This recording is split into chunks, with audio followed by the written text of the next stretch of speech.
দর্শক, আজকে নিত্য পণ্যের বাজার দর জানাচ্ছেন আমাদের সহকর্মী মাহতাব মিনহাজ।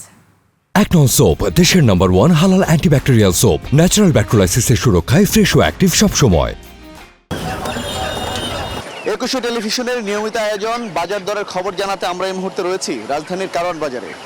শুরুতে আমরা এসেছি এখানকার যে মুরগির বাজার রয়েছে সেখানে, আর মুরগির বাজার দর জানতে আমরা কথা বলবো এখানকার ব্যবসায়ীদের সঙ্গে। পাকিস্তানি সোনালী দেশি রেট আগের মতনই আছে। ব্রয়লার আমরা সোনালী মুরগি আজকে বেচতেছি 280-90, ব্রয়লার বেচতেছি 160, আর দেশি মুরগিটা বেচতেছি 580-600 টাকা, লেয়ার মুরগিটা 270-80।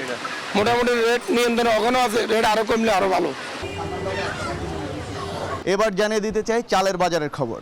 ব্যবসায়ীরা বলছেন বাজারে পর্যাপ্ত পরিমাণে ধান এবং চাল থাকলেও অজানা কারণে চালের দাম এখনও কমছে না। চলুন ব্যবসায়ীদের সঙ্গে কথা বলা যাক।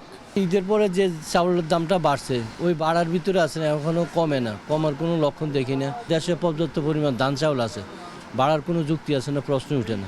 আজকে 28টা চলতেছে 58 থেকে 60 টাকা, আর মিনিকেট 78 থেকে 80 টাকা, আর নাজিশাল 72 থেকে কোয়ালিটি বুঝি 85 টাকা 86 টাকা পর্যন্ত চলতেছে বাজার। পানি বেশি হওয়ায় খাল বিল পুকুরের মাছের দাম বেশি বলছেন মাছ ব্যবসায়ীরা। তবে আমদানি বেশি থাকায় আমদানিকৃত মাছের দাম অপেক্ষাকৃত খাল বিল পুকুরের মাছের চেয়ে কম বলছেন ব্যবসায়ীরা। চলুন আজকের মাছের বাজার দর জেনে আসি।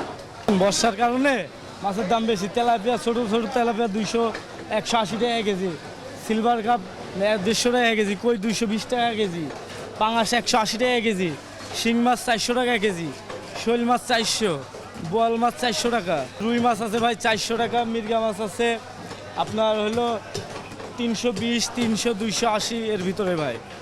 আজ আমরা জানার চেষ্টা করেছি মাছ, মুরগি এবং চালের বাজার দর। এর মধ্যে চালের বাজার ঈদের পর থেকে চড়া অবস্থায় থাকলেও মুরগি এবং মাছের বাজার মোটামুটি স্থিতিশীল আছে বলেই আমাদের মনে হয়েছে।